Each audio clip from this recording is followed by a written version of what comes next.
ಯುವ ಶಕ್ತಿ ಅಂತಂದ್ರೆ ಅದು ಕೃಷ್ಣ ಭೈರೇಗೌಡ. ಎಂಬಿ ಪಾಟೀಲ್ ಅವರ ಹೆಸರು ಈ ಒಂದು ಡಿಸಿಎಂ ಹುದ್ದೆಗೆ ಬಹಳ ಒಂದು ಮುನ್ನೆಲೆಗೆ ಬಂದಿತ್ತು. ಇನ್ನು ಎಂಬಿ ಪಾಟೀಲ್ ಅವರು ಬಬಲೇಶ್ವರ ಕ್ಷೇತ್ರದಲ್ಲಿ ನಿಂತು ಗೆಲುವನ್ನ ಸಾಧಿಸಿದ್ರು. ಲಿಂಗಾಯತ ಸಮುದಾಯದ ಪ್ರಭಾವಿ ನಾಯಕರಾಗಿರುವಂತಹ ಎಂಬಿ ಪಾಟೀಲ್ ಕಿತ್ತೂರು ಕರ್ನಾಟಕ ಮತ್ತು ಲಿಂಗಾಯತ ಸಮುದಾಯದ ಅತ್ಯಂತ ಪ್ರಭಾವಿ ನಾಯಕ ಅಂದ್ರೆ ಅದು ಎಂಬಿ ಪಾಟೀಲ್. ಪ್ರಸ್ತುತ ಕೈಗಾರಿಕೆ ಮತ್ತು ಮೂಲ ಸೌಕರ್ಯ ಅಭಿವೃದ್ಧಿ ಇಲಾಖೆ ಸಚಿವರಾಗಿದ್ರು. ಆ ಒಂದು ಇಲಾಖೆಯನ್ನು ಕೂಡ ಯಶಸ್ವಿಯಾಗಿ ನಿಭಾಯಿಸಿದ್ರು.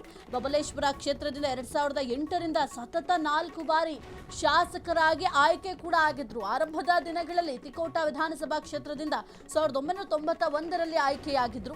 1998ರಲ್ಲಿ ವಿಜಯಪುರ ಲೋಕಸಭಾ ಕ್ಷೇತ್ರದಿಂದ ಸಂಸದರಾಗಿ ಆಯ್ಕೆಯಾಗಿದ್ರು. ಇನ್ನು ಸಿದ್ದು ಮೊದಲ ಅವಧಿಯಲ್ಲಿ ನೀರಾವರಿ ಸಚಿವರಾಗಿಯೂ ಕೂಡ ತಮ್ಮ ಸೇವೆಯನ್ನ ಸಲ್ಲಿಕೆ ಮಾಡಿದ್ರು. ಉತ್ತರ ಕರ್ನಾಟಕದಲ್ಲಿ ದಾಖಲೆಯ ನೀರಾವರಿ ಯೋಜನೆಗಳನ್ನು ಕೂಡ ಜಾರಿ ಮಾಡಿದಂತಹ ಕೀರ್ತಿ ಎಂಬಿ ಪಾಟೀಲ್ ಅವರಿಗೆ ಸಲ್ಲತ್ತೆ.